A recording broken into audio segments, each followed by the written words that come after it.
What's going on, everybody? Happy Friday and welcome back to the Daily Dime. Solid day yesterday in terms of 4 for 6 on the picks, and some of those were really boosted, but no 3 for 3s, no 6 for 6. So an empty night in that regard. I feel like we're getting close, though. Yeah, I actually had a 3 for 3 in that first game because I did a couple different entries with the multiple picks that we were talking about, but it was a slight losing night for me on underdog. But I think from a DFS perspective here tonight, Alex, I'm very excited for this slate. Really, on both sides, we have a lot of questionables. When there's a lot of ambiguity around these injury reports, I feel like we tend to do a little bit better. And in the prop streets, I think we have some fun picks here, and we have a couple picks that we feel pretty strongly about. And if you're on underdog today, it looks like they've given out a $10 free play here. It's only 2 to 4 pick, and I think this is really the only type. This is really the only time, right, where we'll advocate. Go ahead and do that 4 pick when it's a $10 free play, right? Like, go get your multipliers. Yeah, we were talking a little bit about that before we went live. Like, we're going to do some fun stuff with that because for some people, maybe $10 is your traditional unit size, which is completely fine. Maybe $5 is unit size, in which case then you probably want to just continue to do what's the best play possible. Maybe you continue to do a 3-pick play. But if your unit size is like $100 and $10 making 60 doesn't really do much for you, have some fun with it. Get some multipliers. We've got a couple fun ones that we'll talk about at the end here. But I also think this is a slate where at least one of the stocks picks pretty fantastic. So I'm excited to talk through it. And on that note, one of our subscribers last night kind of asked indirectly about the success of stock picks specifically. Yeah. Found pretty solid, 13 of 22 on the season now. So as we are live, if anyone has questions about like, hey, how have you done on points props or first quarter props, anything like that, just ask and I can kind of find the answer here live. I think it's a really fun thing to talk through and check, and it's actually influenced what we've done. Like I know you do have one first quarter prop today. It's a little bit different than most of the ones we've done, but you guys have probably noticed we haven't used first quarter props as often of late. It's because we're 11 of 26 on them on the season. So we've been hitting a lot of the others, including points props over 60%, which kind of goes against what I would have expected. So I'm going to be a little bit more open to those points props going forward on my side of things. But anyway, I think lots of cool stuff that the tracker that we have allows us to do. So reminder to all of you guys, if you haven't checked out the tracker, go do so. The link is pinned in the Pick'em channel Discord, and you can see all that good stuff. If it's not Derek White, we riot. It's not Derek. It is not. But I wonder how many of those 15 first quarter misses we have are Derek White. And like, again, I'm pretty sure we have hit more than half of his first quarter misses when we picked him on the stream here, just like looking at his first quarter game log. But no, it is not D White. So I apologize, Preston, for letting you down there. I can actually check what we are on Derek White in this way as well. So maybe I'll do that while we're live. But why don't you tell us what your first pick is, and we can kind of walk through it. Yeah, so I'm actually going to the game that Preston was just talking about in our NBA DFS channel here in the FTN Fantasy Discord, and that is Nikola Jokic. Spurs and Nuggets are actually on the front end of a back-to-back set, home and home. So I kind of bitched about this on the Fast Break podcast yesterday. Why are we making these teams play in Denver and then 20 and a half hours later in San Antonio? I don't get it. Just play the 2 Denver games or the 2 San Antonio games, right? These are conference opponents. Either way, we'll put that in the rear view. We'll focus on the best player in the world going up against who I think is the second best player in the world right now. Jokic did really well statistically against Wemby last year.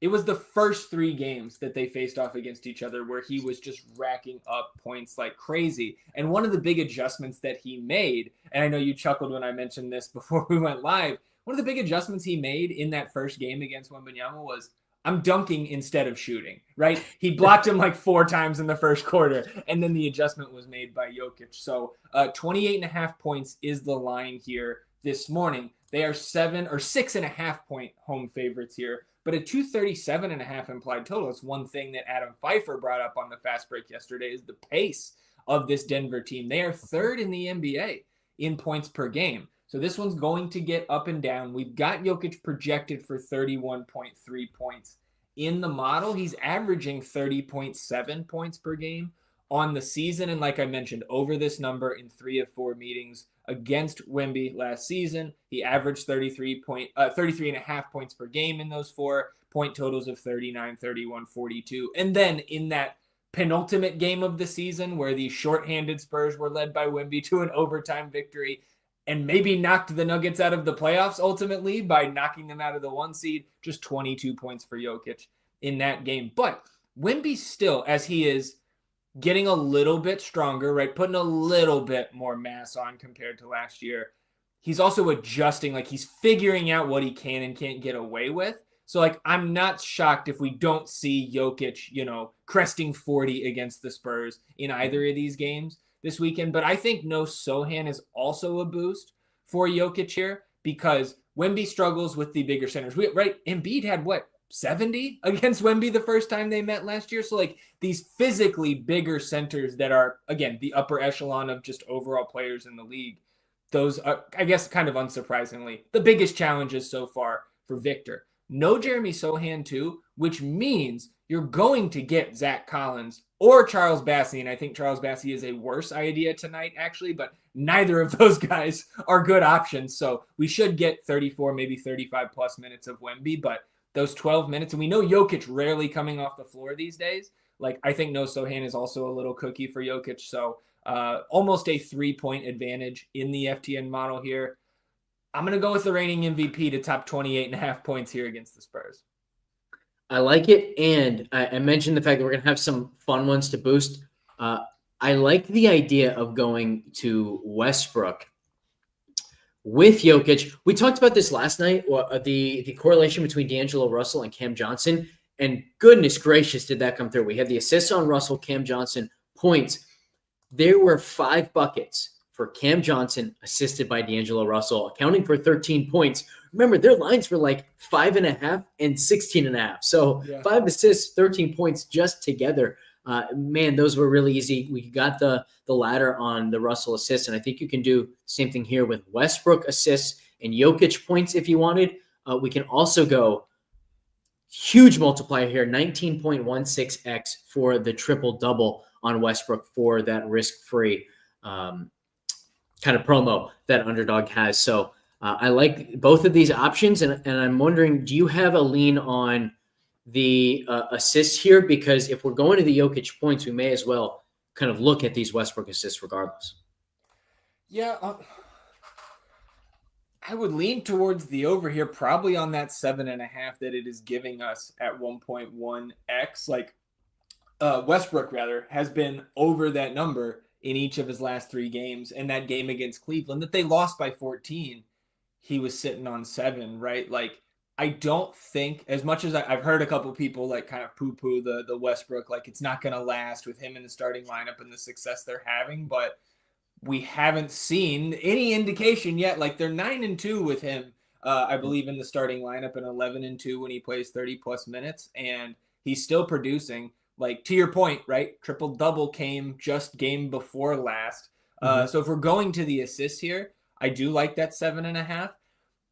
I think just like if we're talking multiplier picks here, like I'm also taking another look at the 2.5 stocks because of the multiplier we're getting there. Like, I don't think much has changed, or it should have changed, with our thought process on these stocks. This is the same line we went to last game. We have him in for 30 minutes right now.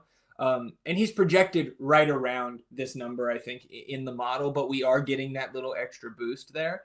And I did go look because, right, he didn't play the 4th quarter last game in the blowout win over Atlanta. He had no stocks. That's one of 3 times this season. The other 2, he was coming off the bench playing right around 21 or 22 minutes. So I do like that one as well. I think it depends, kind of like you said, right? You're using your $10 risk-free entry on Underdog. Do the triple-double, right? Yeah. Take that $10 to 2K or whatever you can get to with that type of multiplier in a 4-pick entry. But I think I slightly prefer the stocks here to the assists, because like I also don't think just big minutes out of Russ doesn't have to mean assists, because Jokic can go out there and throw 14, 15 dimes here tonight. We also just saw that last game, the 20, 15, and 15 in less than 30 minutes from Jokic. What are you thinking there? Because again, I think we have a number of Russ props that do look appetizing here. I think if you asked me which of Russ's props do I like the most, I would say stocks. Okay. But if I'm combining it with Jokic over on points, I think I just want the assists. So, and I actually think I might even go up to the 2.09x at 9.5 because Russ has gotten there 2 straight games, because there's an element of, we know Russ isn't afraid to say, hey, I want that 10th one for the double-double or the triple-double. But also just the idea of, like you said, there's such a wide range of outcomes for Jokic in terms of, is he scoring tonight or is he being the incredible facilitator, where the more he's scoring, the more opportunity we're going to have for Russ to be getting those assists. And just like the D'Angelo to Cam Johnson, I think this is a particularly strong correlation when it comes to assists to points, because these guys are involved in the action so much together that so often when Jokic is scoring, we are seeing that score is coming from a Westbrook assist. They've been awesome together in the 2-man game. And it's, most of the time you see a 2-man game and it's just the traditional screen and roll, and maybe there's a pass, maybe there isn't. These guys are passing back and forth. They're doing like, elementary soccer give and go type plays. It's really, really fun to watch. Yeah. And it's kind of crazy how over the last, or since Westbrook entered the starting lineup for Aaron Gordon, that we're talking about the 2-man game between Russell freaking Westbrook and Nikola Jokic, and not Jamal Murray. Things are all still not fixed here with this Nuggets team, but everything you said there makes sense to me, especially pairing the assist with the Jokic points. So I think if we're making our official Daily Dime Friday 3-pick entry here this morning, I think you're spot on with the assist, pairing them with the Joker. Do you prefer the 7.5, 8.5, or 9.5? I think I'd stick with the 7.5 for me, and maybe I'm just being a little bit more risk averse. I think we can take another risk that I actually think is a very advantageous multiplier here with the first quarter prop that we're going to talk about. And I also like the other points prop we're going to talk about. So I think 7.5 makes sense to me, because I don't think we need to go overboard in a sense. We've got him projected for 7.2 assists in the model here. And I think that might be a hair low. But if we're going, and I really feel good about this first quarter prop because of that multiplier, I think I'd rather stick with the 7.5 here and take our bigger risk on, we'll just say it, my guy, DeJounte Murray in the Pelicans here tonight, because just on the surface, DeJounte Murray, and this is one of the first quarter props I believe we hit about 10 days ago when I went to it, his first quarter rebounds, and they're presenting this to us at 1.5 for 0.87x. We're going to take this up to 2.5 at 1.47x. I don't think this has happened this year. Pelicans, 7.5 point favorites because the Wizards are in town. We get a 231.5 total. Big time Pelicans favorites. We know, if you've been tuned into the Daily Dime, you know the Wizards are the worst rebounding team in the league. But DeJounte at this number, with this multiplier, Alex, he's got the shortened season, right? He broke his hand in the first game, so just 17 games. He's over this number in 9 of the 17 first quarters he's played.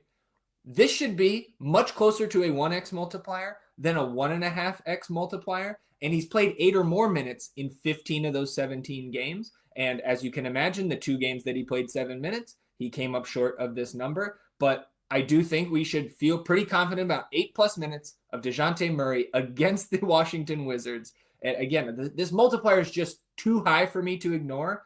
I would like this at 1.25x, I think, in this spot. So to get this at 1.47, I really, really like this one.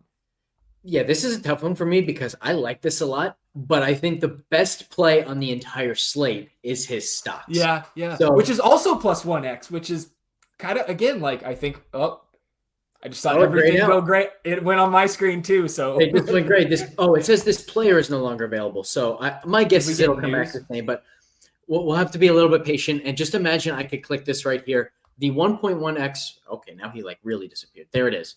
It's still there. All right, DeJounte Murray, over 2.5 stocks, 1.1x. We have him projected just under 2.7, which honestly seems like too low a projection to me. He's averaging 2.9 on the season, and Washington is a a tremendous stocks matchup, especially in the steals department, which is where most of his stocks come from. So I love this number, 2.5 at 1.18x. I would be pretty confidently on this at 1.0. So that should tell you just how into this I am. And remember, we mentioned kind of earlier in the show, we've been really good on stocks props this season. We've been even better on these multiplier stocks props, hitting 67% of the multiplier ones. Smaller sample, of course, but it goes to show, like, when we have found these stocks props that we like, in large part because of the multiplier, it hasn't just been because of the multiplier. It's also actually just likely to hit. So I really like this one. This is going to be kind of the focal point of, I think, most of my plays tonight. Yeah, no, I like that one as well. And I have that, like, if you see me looking off to screen 3 over here, it's because I'm putting all of these 3-pick rotations in with the Nuggets pairing, right? Both DeJounte props. And then another pick that I really think is strong here tonight in Malik Beasley. And good to see Ian in here. Good to see Derek in here. And again, anybody who's tuned in, if you're over on Twitter, you can jump into the YouTube link and jump into the live chat here while we're still streaming. And any props or DFS questions that you have, you can put them in that live chat, and we're more than happy to discuss anything that you guys are thinking. And I will shout out Derek yesterday. I believe he is the one in the chat who said D'Angelo Russell double-double is the play. And I believe that did come through for him. So shout out to Derek. I see him in the chat here this morning. Malik Beasley, Pistons and the Hornets here tonight. Beasley's points prop, 16.5. It's too low, Alex. I'm taking the higher. He already averages 16.2 points per game on the season. We've got him projected for 19.3 because, unfortunately, Jaden Ivey broke his leg last game. So we're going to be shorthanded here in the backcourt for the foreseeable future. But Pistons, 7-point home favorites against the visiting Hornets. Now, I do think that indicates to me some of those Q tags on the Hornets side may sit here tonight. But that doesn't really change my thinking on this Beasley prop. It's not a huge sample size we have without Ivy this season, just 3 games.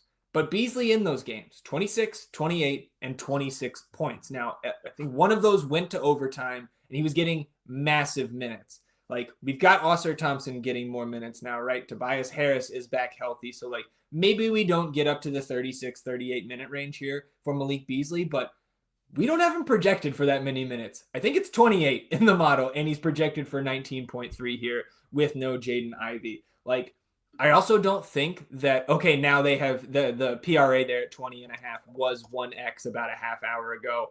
Now they've wised up to that. I also think that was strong because his PRA in the model is close to 25. So maybe we can, I already have some entries in with the 19.5 points laddered up for a little bit of a multiplier boost. I also think we could take a look at the PRA there as well, because you can imagine with those point totals in those 3 games, his PRA was also well over not just that 20.5 line, but the projection of 25 that we have here in the model. So I think the projections indicate that these are very strong plays here on Underdog. And then, like, the 3-game sample size we have says these are way too low. I lean more towards the model being a little bit more accurate and, like, level-headed than me thinking about these. Just like, look what he did in the previous 3 without Jaden. But again, Malik Beasley is somewhere I think we can really attack against a shot. Like, the Pistons not quite to the level of Pelicans by 7.5, but like Pistons by 7 is also notable. It is. It really is. And in terms of the amount of assists allowed per game, Charlotte bottom 10. So I think this is just a good spot to also potentially find another points and assists correlation. So we have a couple options here. Cade Cunningham is one of them. We haven't projected at 10.5 assists or 10.8 assists. His line 10.5 at 1.05x. So that doesn't strike me as super strong, but I do think you mentioned the fact more minutes for Oscar Thompson. Is there anything here you like? Maybe over 2.5 assists for 1.13. I was hoping, by the way, to get some stock stuff for him because he is an absolute monster in that department. Now we do have 1.23x on over 1.5 steals. Let's see, where do we have him projected? We haven't projected for 1.56 steals, so I certainly don't hate that at this number. Yeah, I think the place that my mind goes first with a guy like Osser is the rebounds prop. Now, I think that is set at 5.5. I think our projection probably has him right around there, but just on the surface, that's where I want to go because I think he also we have him for 24 minutes right now. Mm-hmm. I think he's got upside for 26, maybe even 28, 29 in the right situation here. I do think he could, we've got some of the kind of ancillary, not even ancillary, like the two-way guys, the third string guys from Detroit, not all active here tonight. Fontecchio is still out, which is a boost to Osser. Jaden Ivey being out doesn't hurt him either, but Bobby Clinton and Cole Swider, Alondis Williams are all still down with the G League team, so it's like Sasser coming up into some minutes, and maybe Wendell Moore, right, is going to get in there. But Osser Thompson gets on the glass, man, and him at 4.5 and 5.5 last season was just, we were printing money with these Osser Thompson rebounds props. It's also Charlotte. They are not a Washington Wizards abysmal on the glass, but they are still not in the top half of the league there. So it would be the rebounds for me, especially right now that we don't have a stocks prop. Because I don't know if I want to narrow kind of narrow it down to just steals or blocks with Osser because he is so active and can just rack them up together. Yeah, did I miss? Do they have a stocks prop here for him? It's just the steals, huh? Just the steals. Okay.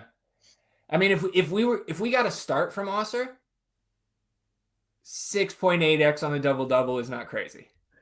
Yeah, I think I had two thoughts. The first is the double-double for the risk-free. You pair the double-double for Osser with the triple-double for Westbrook, you're getting a big, giant payout. Yep. So that could be a really fun one. And I think I'm with you on the rebounds, too. I mean, averaging 4.2 in 18 minutes this season, as you said, last year was even better. And if we're going to get 24, 25, 26 minutes here, that looks really good in a matchup where Charlotte boosts rebounding for every single position. So I think I'm with you on the over 5.5 being the best Osser prop, even if it doesn't correlate with Beasley. Yeah, so outside of that, we've got what? We've got 5. Is there another one is Porzingis, does he have the stocks props up? Are there blocks? What are we looking at? Because I do think Porzingis suits up tonight. He worked out during shoot-around yesterday, sat out the front end of the back-to-back. We have Al Horford projected out. We have Tingus projected in. But I see the blocks prop there. Yesterday we were getting, 1.1x, which we were all over, but we didn't think he was going to play. And now 0.93x. But 1x multiplier on the 2.5 stocks there, I don't hate that, but what are your thoughts? Let's see what the matchup says. This is not a good matchup for stocks. And last game would have been a great matchup for stocks. So it's really unfortunate we're getting the worst payout this time around. It would have been our favorite pick of the night last game. I'm not super into it tonight.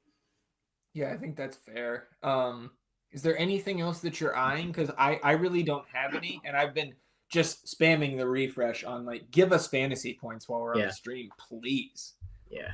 I think I might be set just with the Jokic, Russ, and DeJounte 3-pick play, and then going to maybe what I might do is I might ladder Beasley with Cunningham assists for the boosted pick along with Westbrook and maybe Osser Thompson double-double or something like that. I've got to play around with those a little bit. I don't think I'm going to know exactly what my plan is when we get off stream here. But any other prop thoughts before we jump to DFS? I don't think so at this moment. But again, we've got a lot of Q tags hanging out there. We don't have the fantasy point props yet posted on Underdog. So if we find anything else, of course, our FTN fantasy subscribers will be tagged in that Pick'em Games channel of the Discord. All right, let's take a look at the GPP scores. And sure enough, there's Malik Beasley right next to the top second best GPP score. So how many days in a row has this been the case where the guys we're talking about in props are right there in the GPP scores? Kind of nice, happy accident every day. I'm enjoying this, man. I told you yesterday, right? This is the third straight day. I have not looked at the GPP scores or ownership, made my own notes, my own placeholders, and things kind of coming out as I expected here. Cam Whitmore with Tari Eason doubtful, totally get it. And 14% ownership. There are a lot of low 4K and sub 4K options, and I think even more will open up throughout the day. We have a conversation to be had about the Spurs without Jeremy Sohan, but Cam Whitmore makes all the sense in the world to me tonight, even against Boston. 24 minutes is the projection. I think he could get into the upper 20s, and certainly if there's any foul trouble on a Dylan Brooks. Like we saw Jabari Smith lose some time last game to Cam Whitmore in both, specifically in the second and fourth quarters. So Cam Whitmore makes sense. 5,500 from Malik Beasley. I think you can get there off the bench. I would love to see a start. That would obviously bring his 5% ownership projection up if we get him starting before lock. I don't think, I guess it is technically a revenge spot here for Jonas Valanciunas, but I was going to say, like, I don't know if I'm like on board with double digit J-Val ownership here at 5,100 with Sar ready to go. It's not crazy, right? But I think that's where I kind of take a peek at the top end here of the GPP scores. And that is the one where I'm just like, I don't know if I'm with that or not, because we're not hurting for the salary relief here today. Yeah, I'm with you, but I think the fact that we're not hurting for it should keep this number in check. So as long as we don't see that number go up throughout the day, I think I will still remain interested, because we know with Valanciunas, like, he's going to absolutely fail and kill your lineup sometimes, but he's also going to have those just totally fantastic fantasy point per minute performances that really give you an edge. Yeah, and again, like, J-Val is a guy that I think, just like, again, I don't know him personally, but like, does he want to have a big game against the Pelicans tonight in his 18 to 20 minutes? Absolutely. Like, I could get on board that Jonas Valanciunas is angry at the Pelicans for whatever reason, but there's other centers that I like. Because we're not hurting for value. 12-2 for Jokic. Like, I'm all about it tonight. That's not a hot take ever that you want to roster Nikola Jokic, but like, he's just in his own tier for me here tonight. And I think that he's got a 10-point buffer on the rest of the field. Yeah. I think it could be a couple points higher than that. And I wouldn't be like, well, I think the model's out of line here. Like, if he was projected closer to 70 than 65, I think that would be fair. You see the ceiling is also about 9 points above the rest of the field. So like, Jonas Valanciunas can also be on DraftKings, where you have the double center spot. He can be part of that salary relief that helps you get up to a Jokic, that potentially helps you get up to a Wemby on the other side of the ball for, about a third of the ownership, less than that. But, my math on the fly is not so great, Alex. One of my center spots, if I'm running single entry here tonight, even at that ownership, is probably reserved for Jokic right now, because I don't think it's not going to get tougher as the day goes on to find ways to fit him in. Ausar Thompson too, like, if you sort by the ownership, I believe he is the highest owned player on the slate, just barely above Jokic. It makes sense to me at 4K, and I also think that the model is probably onto something there, especially if Ausar does not start with the negative GPP score, right? Because 36% projected ownership. If he doesn't start and that minutes projection comes down to the low 20s, then I would think I would be in agreement then. Bad GPP play. But also sorting by ownership, you see those guys that I was mentioning, the Spurs, the 4K and below guys. Your Stephon Castle, who's 3,400 now. Keldon Johnson at 4K, right? Julian Champagnie, 3,900. Harrison Barnes is sub 4K. Now, if I had to rank those four guys right now on DraftKings, I do think Champagnie is the one that's going to get back into the starting lineup. My prediction for that lineup would be Paul, Vassell, Champagnie, Barnes, and Wemby.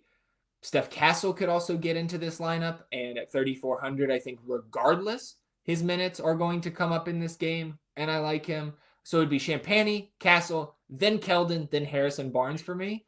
But if the slate started in 5 minutes, I would have exposure to all four of those Spurs, because they are going to fill the void here. Like, we're not going to get a ton of Sandro Mamukelashvili, as much as I love Mamu. Like, they are going to do everything they can to not reinsert a guy like Malachi Branham or Blake Wesley into this lineup. We're already going to have to see Zach Collins and or Charles Bassey tonight in Sohan relief. I think the rest of his minutes go towards these wings or bigger guards like Castle.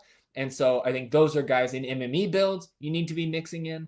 And in a single entry, as things stand right now, I would not go into this slate without one of those four Spurs wings. And I gave my ranking of how I would have them right now. And I think you could get two or maybe even three in a game stack, and you say this game stays close because it is a single-digit spread. Denver 6.5-point home favorite. So you get Jokic in there, you get one or two of these Spurs value options, and you keep it moving.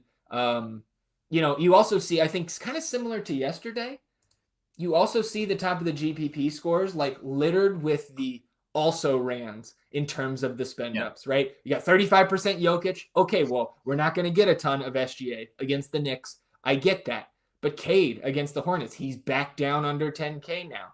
Tatum with, again, I expect there to be some guys missing from this Boston rotation again here tonight on the second end of the back-to-back. Cat and Brunson, tough matchup. LaMelo could be back again at 9,700 on the other side of that Hornets and Pistons matchup. So I think you can also get some ownership leverage if you go elsewhere. Or maybe you're building a complete stars and scrubs lineup price-wise, and you get Jokic and one of these studs in here. To really do that comfortably, I do think we need injury stuff to break our way or the values way throughout the day. Otherwise, there's just going to be so much stars and scrubs chalk centered on Oscar Thompson, Cam Whitmore, these Spurs guys, right? But we already just right before we went live, RJ Barrett now doubtful with an illness. So that is the one thing that this ownership run does not have, or this projection run does not have. It has RJ Barrett in there. So the Raptors are going to look different. And again,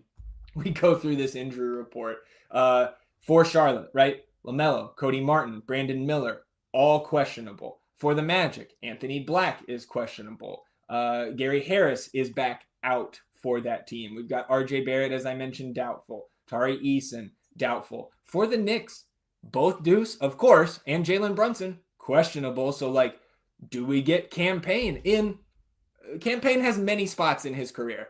Oklahoma City is one of them. So if you need a narrative for Campaign, there it is. We don't have the injury report for an Oklahoma City team. We don't have we don't have Boston officially yet. So there is still much to be figured out here leading up to lock of this slate. But those are some of my early notes, at least on DraftKings. I do want to look at the FanDuel ownership and GPP scores before we get out of here. But that's what I got for DraftKings at this point.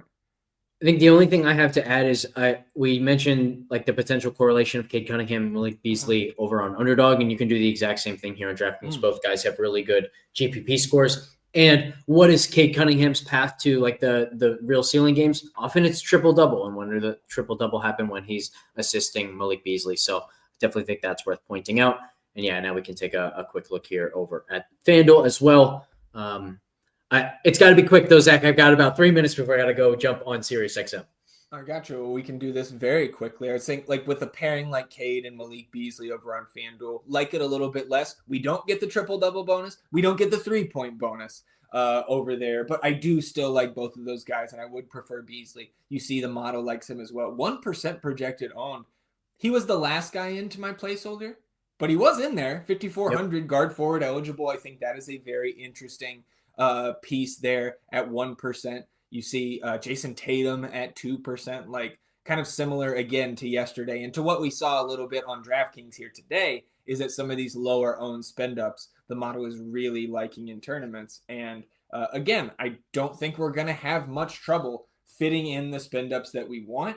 Oscar Thompson over here, 4,600, Stephon Castle, 4,400, kind of some of the same cheap names, unsurprisingly, also popping up on FanDuel. A couple names I wanted to mention. Goga Bitadze. I do like going back there, especially on FanDuel, where he's still power forward eligible. Matchup against the Toronto front court here, 7,500. He is still in the mix for me. DeJounte Murray on FanDuel, 8,400. 3 points for the stocks. Give me some DJ at 8,400. And I can see here, right, he is owned and has a negative GPP score, which I totally get for the 33% ownership, but he did make my placeholder. And again, for the, Haverman, I'm going to keep saying this throughout the rest of the season. Just because some guy is chalky and popular does not mean in a vacuum that you do not play him. There's further context provided for a slate. So I would be fine with DeJounte Murray right here, but the model not liking him as much as me in these large field tournaments, at least as things stand right now. Yeah, to me, the only time I'm in that auto fade situation on a guy in NBA is when his value is also bad. But here's DeJounte near the very top of the value list. So the fact that he's a little bit overowned, who cares? As long as you have the differentiation elsewhere, you can very much handle that. All right, I think that'll do it here for the Daily Dime Friday edition. We'll be back on Monday, and we will also have a special For the Millie episode this afternoon, 5:30 Eastern. Tugun and myself talking about the main slate for Week 18, which is an absolute mess. So if you guys are like me and you need some help kind of sorting through all this chaos, we can hopefully provide that. I will be trying to sort through it as well while we're live. Anything else here, Zach? Yeah, just one note on FanDuel. You have the 2 night games, Sacramento and Memphis. You see the values there in the model. Keon Ellis, Malik Monk. We just got the news. 13th overall pick Devin Carter will make his debut tonight. So that may throw a little bit of a wrench into a Keon Ellis or a Kevin Hurt or somebody like that with Keegan Murray doubtful. But I know, get you to Sirius. We're out of here. We'll see you guys on Monday. Enjoy your weekend.